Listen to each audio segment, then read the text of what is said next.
Why are you leaving? What's in it for you anyway? Look, I know what you're thinking, and I don't blame you. I've always thrown out such a jazzy line. Looks so deceiving, but you know, I got a third eye. Not saying there's always a good one, but maybe I might be wrong. So I know I'm wrong sometimes, but I'm right more than I'm wrong. 11, take one.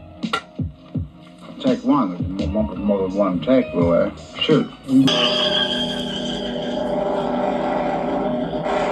will forget all about Picket Crest fire. You have forgotten your name.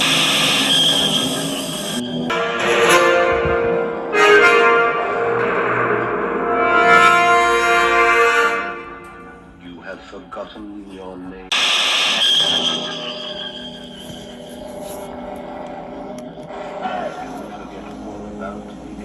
Is this not why you were here? What makes a good story is a good yarn. You know, frequently you can get mired and get stuck in your own sludge with getting too intellectual. I think if you can tell the story, what this film is about, in more or less 30 seconds or a minute, less than a minute, then you've probably got something, because everything else after that is enlargement. This film is about boom. This brings me to Quantum Kleptomania, which, again, what you did in terms of the treatment that you handed me, because that looked like an accomplished sort of ad treatment, do you know what I mean? It was visually led, because it's going to be a visually led piece. For me, works on sort of many, for some levels of intellectual. I say you outside. Your stuff for me works on sort of many. The fact that you're filming right now has thrown me a little bit, but that's fine. The fact that you're filming right now has thrown me a little bit, but that's fine. We'll keep going. It's not my first rodeo, David. Because it works on so many different levels intellectually, trying to get an elevated pitch. What I don't want to do is force you into making an elevated pitch. What you need to do is you can use your editing Name's skills. Dave. Take an image, intervene in one approach to roll up, otherwise we're going to run out of time. Sorry about that. I've worked in graphics, film design for 20-30 years. During lockdown, I kind of stopped doing anything creative, I should say. The workshops helped me by giving me some structure on my creative projects, really. Access to computers.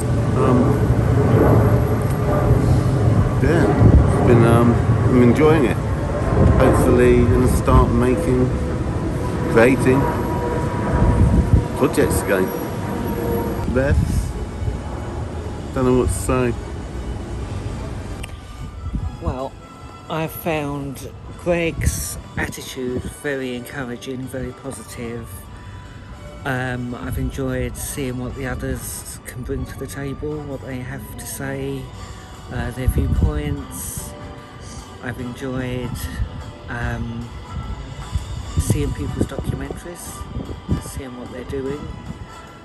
Makes me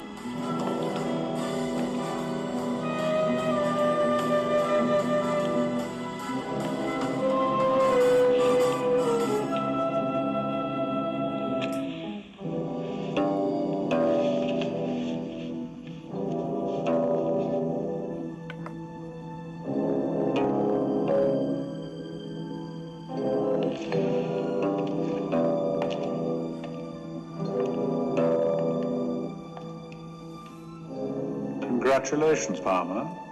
You've just killed an American agent. I just, you might want to ask people, David. I already did. You already asked the students? Yes. Well, these three strangers. Yes. They're not strangers. Did they ask you? Oh, okay, I'm confused. Thank you. Apologies accepted. getting us to love documentary and make a documentary. So.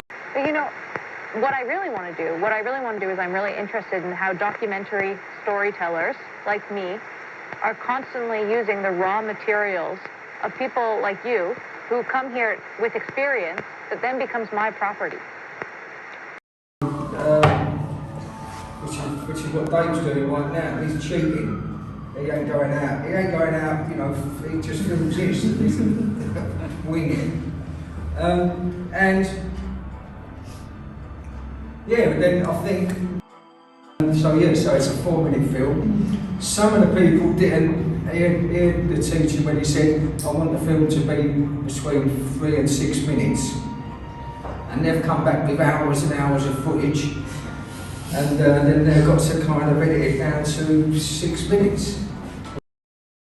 All of those elements that you just explained to me will actually not need to be changed because you've just been recorded and you're going to be in the film. So that will explain everything.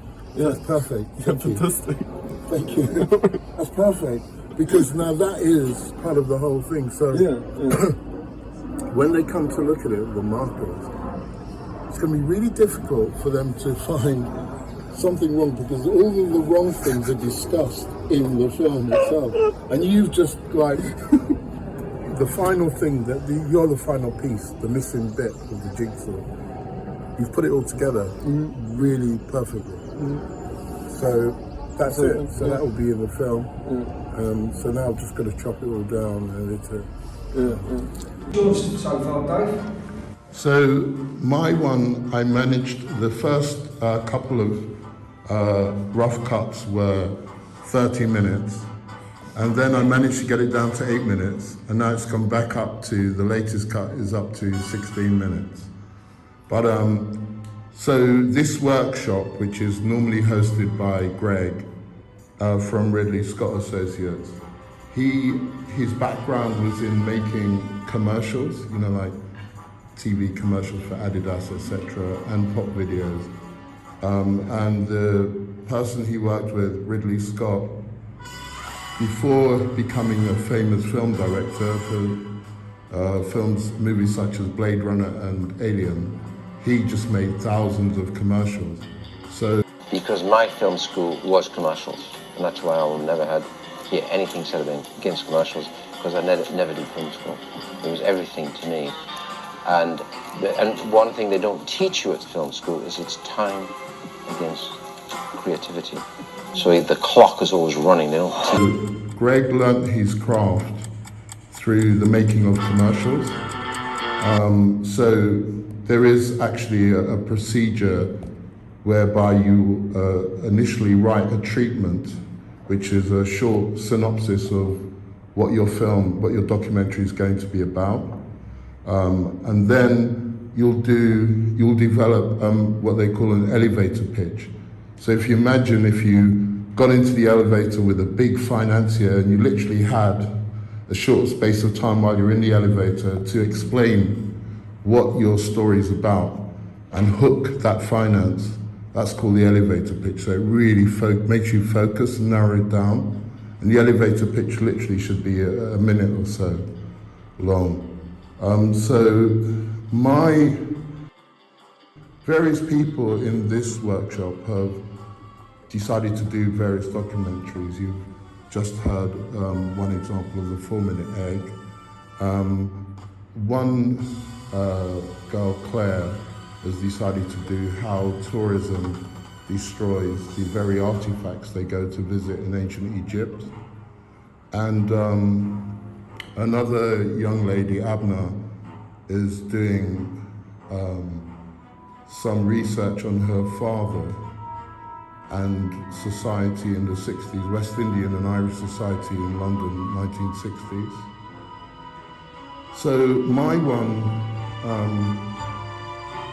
I originally wanted to do a docu-fictional idea, whereby Greg, who comes to hold a workshop, has come from a very sinister corporation who make all the big advertising around the world, and they've just got a contract with Alphabet they're the owners of Facebook, etc., to develop software for the metaverse. Now, they had the software, so the universe of things, so when you're walking along the street, a device will pick up you, know it's you, and advertise directly to you.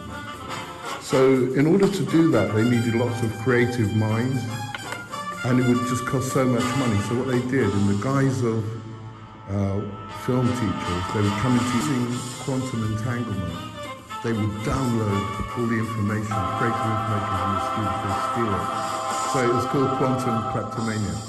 Anyway, however, that proved very difficult to create in 6 minutes, as you can imagine.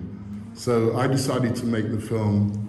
I left that in my film, my idea of a film that you'll never see in the documentary. But the documentary is about the workshop itself. And now it's 16 minutes, I've got to get it down a bit. But so I've always done that with films. And you're still filming. And I'm still filming. Yeah. So you guys will probably be... In his email, he said that he wanted everyone to talk a little bit about their treatments and their synopsis today. I'm not that familiar with what either of these things are.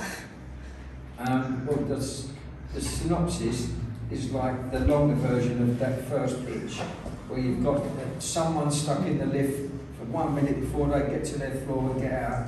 They've got that time. Now he's gone, great idea, now give me a synopsis. So you've got a little bit more time to go into more detail and sell it a bit more. And the treatment is pretty much how you're going to make this film. You're going to get everything into place, maybe cost it, where you're going to film it, what you're going to film it with, how many people on the film crew, because it all, you know, the reality is it's all about money.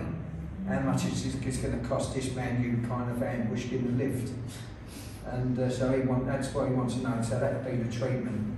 So you've caught him with the first pitch in the lift, you've sent him the synopsis, full-blown version of the film, and now he wants to know how much it's going to cost.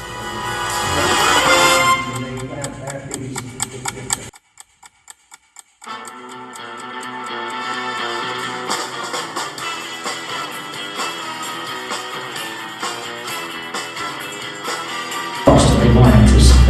You can make a good film on a mobile phone, but there's something they call the production value, which really every piece of equipment that you use, like if I make this film using this Apple iPhone, if I use like a really expensive movie camera, then I get better quality of images as I go through each step, better sound quality, so you end up with a better production value, which is determined by, you know, the maximum amount of people wanting to see your film.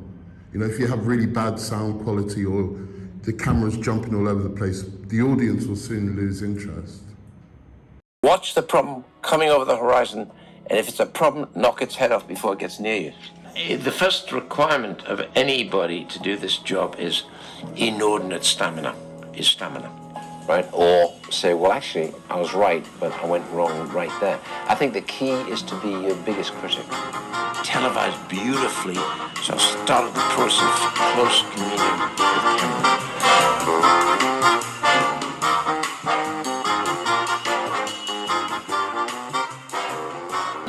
Take one. Take one. More than one take, Roy. Shoot.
When I sat down to write this essay, the goal was to avenge my reputation. Maybe stick it to the people who hurt me.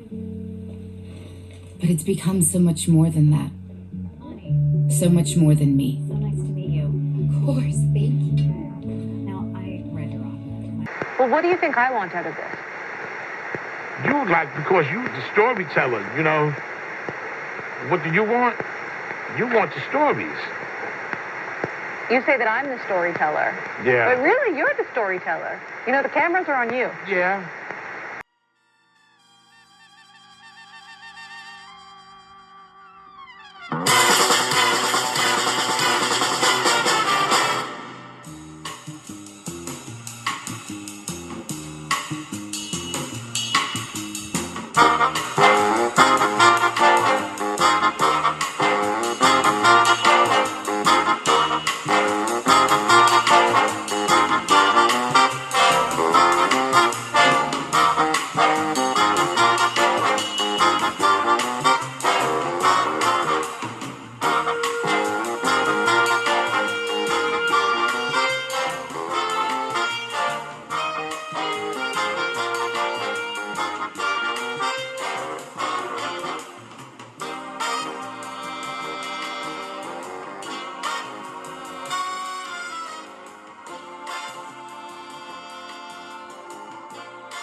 Mate, we don't really like being filmed, mate. We don't really like being filmed. It's not really nice to do.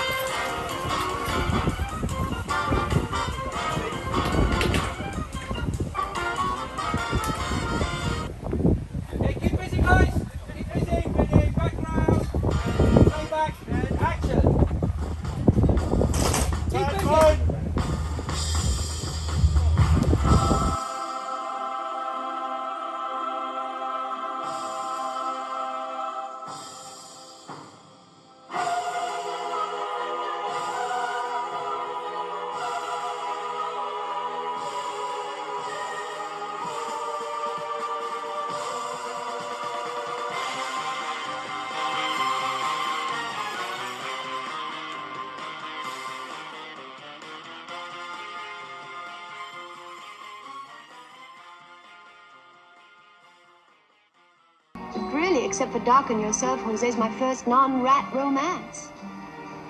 Not that he's my idea of the absolute finito. He's too prim and cautious to be my absolute ideal. Now, if I could choose from anybody alive, I wouldn't pick Jose. Nero, maybe, or Albert Schweitzer. Or Leonard Bernstein. But I am mad about Jose. I honestly think I'd give up smoking if you asked me. Come on, darling, let's eat. It's getting late. I'm leaving tomorrow and I haven't even begun to pack.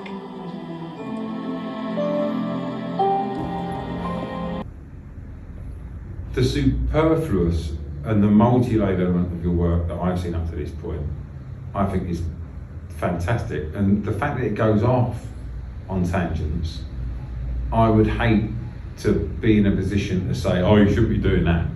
It's like, because that's a complete nonsense. You know, you've already made something which I thought was really accomplished. Okay, there's not necessarily huge production value running all the way through it, but you circumnavigate that by having proper intellectual content at the core of it. So it's almost like you get part, it's like the Blair Witch Project. You know, the Blair Witch Project hasn't got the best, this, that and the other, but the idea is so good and it's so scary. Did they do it on a handheld? You don't care, yeah. Good. They spent an awful lot of money making it look cheap. Well, this one's got an MA in English. She should be your screenwriter. Sometimes they go along on scouts because they want the free meals. Here's your director. You teach somebody to be a director in a day? You can teach a rhesus monkey to be a director in a day. What exactly does a director do?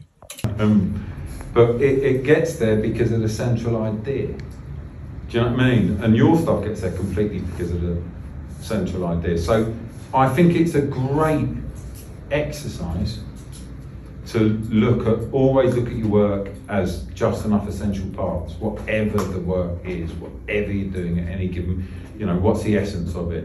What do I need to achieve? How do I go about achieving it? So turning it into an elevated pitch, I think, is a brilliant exercise. But once you've turned it into the elevated pitch, don't by any means stop what you already do as a filmmaker in terms of going off on those tangents and giving yourself that freedom at any point to find new and different narrative strands within it. Because we're going to try and make this a 3 to 6 minute piece. Possibly re-examine the ambition of what you're trying to do. Yeah. Almost as if you were treating this as a precursor or like a sizzle reel for your next larger project. Because our intention would be, when we've gotten all of these films done, is to have a platform on which they live so that they become an advertisement both for your skills and for the course itself. Not that I want them to be uniform, of course we don't want. Next year, or when we've done this task, then we'll be doing something with a narrative, like maybe fiction, scripted, acted. So it's a completely different thing altogether.